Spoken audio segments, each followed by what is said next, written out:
प्यारे दर्शकों नमस्कार। तारीख है आज 26 अगस्त 2025, दिन मंगलवार, हिंदी तिथि भाद्रपद माह शुक्ल पक्ष तृतीया।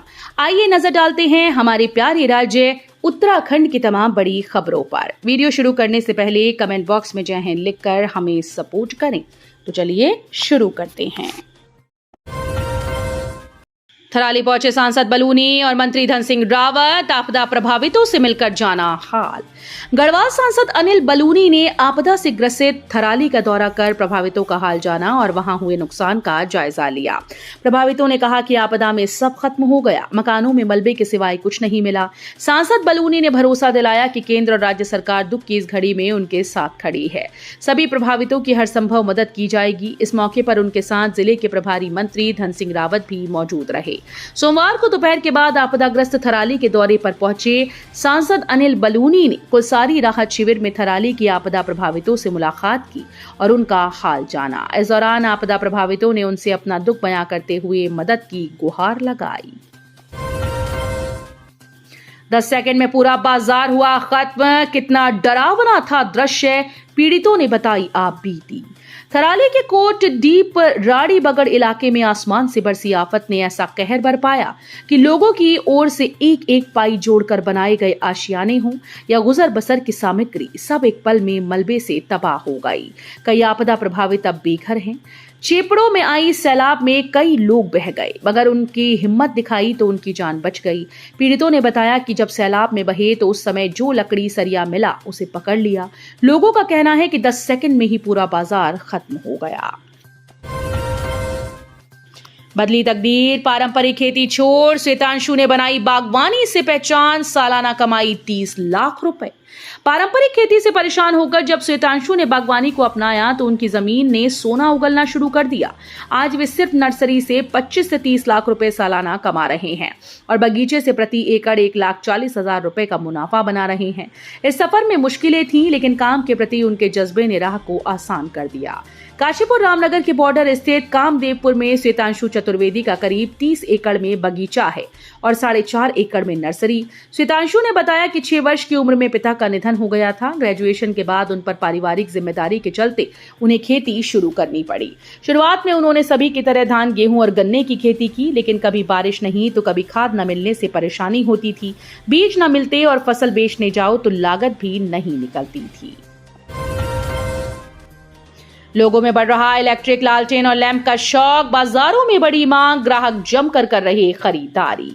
कभी हर घर की जरूरत रहे लालटेन और लैंप जो अब पहले जैसे नहीं दिखते, लेकिन नई तकनीकी और आधुनिक पैकिंग के साथ दोबारा बाजार में जगह बना रहे हैं। पहले मिट्टी के तेल से चलने वाले लालटेन और लैंप उजाले का मुख्य साधन होते थे।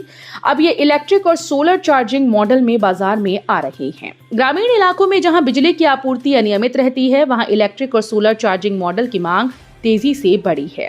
स्थानीय इलेक्ट्रिकल व्यापारी रमेश सिंह ने बताया कि अब लालटेन तेल से नहीं बल्कि बिजली और सोलर से चलती है।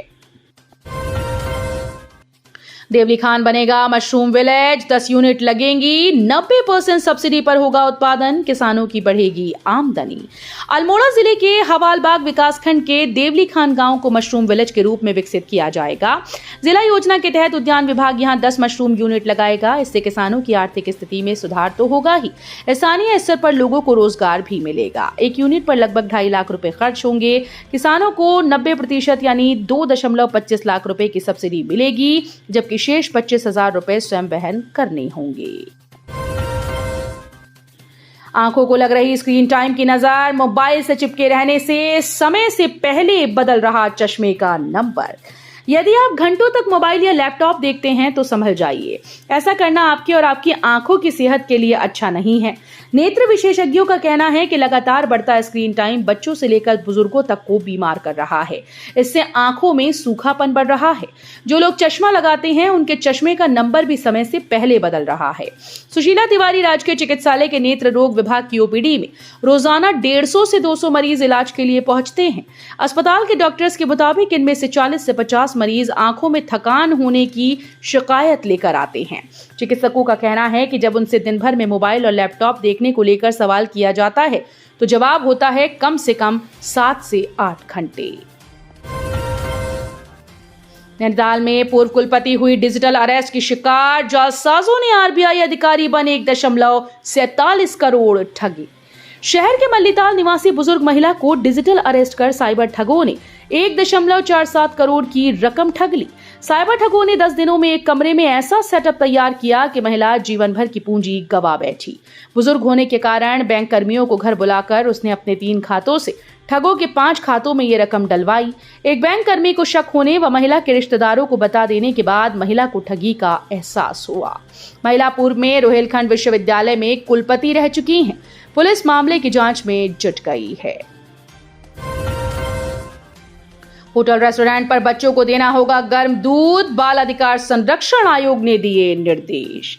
अब उत्तराखंड के किसी भी होटल और रेस्टोरेंट में बच्चों को दूध गर्म करने से मना नहीं किया जा सकेगा। राज्य बाल अधिकार संरक्षण आयोग ने इस संबंध में सभी जिलाधिकारियों और जिला पर्यटन अधिकारियों को सख्त निर्देश जारी किए। आयोग का यह आदेश हरिद्वार के सामाजिक कार्यकर्ता मनोज निषाद की शिकायत पर जारी हुआ। मनोज निषाद ने आयोग को बताया था कि 25 जून 2025 को हरिद्वार से ऋषिकेश की यात्रा के दौरान जब उन्होंने अपने 3 साल के बच्चे के लिए दूध गर्म करने को कहा तो रेस्टोरेंट वालों ने साफ इनकार कर दिया। इस पर उन्होंने बाल अधिकार आयोग को शिकायत भेजी। शिकायत को गंभीरता से लेते हुए आयोग ने 19 जुलाई 2025 को राज्य के सभी जिलाधिकारियों और जिला पर्यटन अधिकारियों को निर्देश जारी कर दिए कि होटल और रेस्टोरेंट संचालक अब बच्चों को गर्म दूध देने से मना नहीं करेंगे। हरिद्वार में गत्ता फैक्ट्री में लगी भीषण आग, दूर दूर तक फैला धुआं, मचा हड़कंप। उत्तराखंड के हरिद्वार में स्थित एक गत्ता फैक्ट्री में सुबह तड़के आग लग गई। आग का धुआं दूर दूर तक फैला दिख रहा है। सूचना पर पहुंची दमकल विभाग की टीम ने आग पर काबू पाया। मिली जानकारी के अनुसार सोमवार सुबह बहादुराबाद क्षेत्र के खेड़ली व बेगमपुर मार्ग पर स्थित एक गत्ता फैक्ट्री में आग लग गई। सतपुली में टेंट फाड़कर अंदर घुसा गुलदार, सो रहे 7 साल के मासूम पर किया हमला, पूरी तरह से घायल। सतपुली मल्ली में देर रात गुलदार ने टेंट फाड़कर अंदर सो रहे 7 साल के बच्चे पर हमला कर डाला। घटना रात करीब 11:30 बजे हुई। गुलदार के हमले से बच्चा बुरी तरह से घायल हो गया। सूरज सिंह 7 वर्षीय पुत्र तिलक सिंह निवासी नेपाल पर रात गुलदार ने हमला किया। कमिश्नर साहब, इन सड़कों का हाल तो देखिए। हल्द्वानी के हर तरफ मोटर मार्गों पर पड़े गड्ढे, लोग परेशान। मॉनसूनी बारिश ने भ्रष्टाचार और अधिकारियों के कमीशन की पोल खोलकर रख दी है। चंद दिन पहले बनी सड़कों पर गड्ढे के रूप में गहरे जख्म हो गए। मुख्य सड़कों पर सफर खतरों से खाली नहीं है। पर्यटकों के साथ ही स्थानीय लोग भी परेशान हैं। सब कुछ दिखाई देने के बाद भी जिम्मेदार अधिकारियों को जरा भी फर्क नहीं पड़ता। अगर उन्हें आम जनता की समस्याओं से थोड़ा सा भी वास्ता होता तो शहर की सड़कों की इतनी दुर्दशा कभी ना होती।